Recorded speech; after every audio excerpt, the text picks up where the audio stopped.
प्रधानमंत्री ने आज अपनी बात रखी सदन में और ये भी कहा कि अलग से 25 साल पहले हो जाना चाहिए था। नहीं, बिल्कुल सही कहा प्रधानमंत्री जी ने और बहुत स्पष्टता से उन्होंने कहा। देखिए, हकीकत है, हम लोग यहाँ कोई श्रेय लेने के लिए नहीं, हमारी आधी आबादी को उनका हक अधिकार देने की हम लोग यहाँ पे बात कर रहे हैं।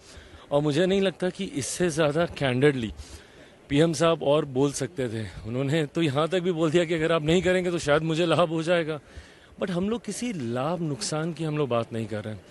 जो चीज़ आज से दशकों पहले हो जानी चाहिए थी, उसका अभी तक नहीं होना दर्शाता है कि कहीं ना कहीं नीयत साफ नहीं है। विपक्ष हर बार किसी न किसी विषय को बहाना बनाकर उसकी आड़ में इस विषय को, नारियों के अधिकार को, विमेन रिजर्वेशन को सिर्फ और सिर्फ लटकाने का काम कर रहा है। मैंने बार बार कहा है कि अगर आप बड़े लक्ष्य को देखेंगे तो ऐसे में इन छोटी विषयों को आधार बनाकर उस बड़े लक्ष्य को नहीं पा पाना कहीं ना कहीं ये देश की आधी आबादी के साथ अन्याय है।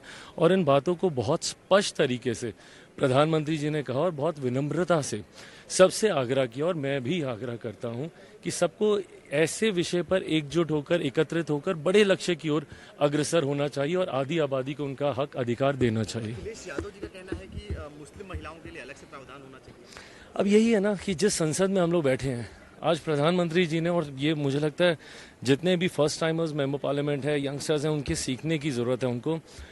यहाँ पे जात पात धर्म मजहब की राजनीति हम लोग नहीं करने आए हैं। हम लोग देश को बांटने की सोच रखने नहीं आए हैं।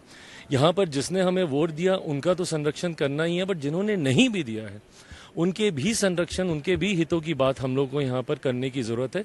देश की 140 करोड़ से ज़्यादा की आबादी का ध्यान रखने की जिम्मेदारी अंदर बैठे तमाम सांसदों के ऊपर है। ऐसे में आप जात पात धर्म मजहब और जिस संविधान का हवाला देकर आप बात करते हैं, वही संविधान बाबा साहब का बनाया हुआ स्पष्ट तरीके से कहता है कि आप धर्म के आधार पर आप नहीं इसको बांट सकते हैं। और जब आप जातियों की आप बात करते हैं तो क्या उन जातियों के लाभ क्या मुसलमान वर्गों को नहीं मिलता?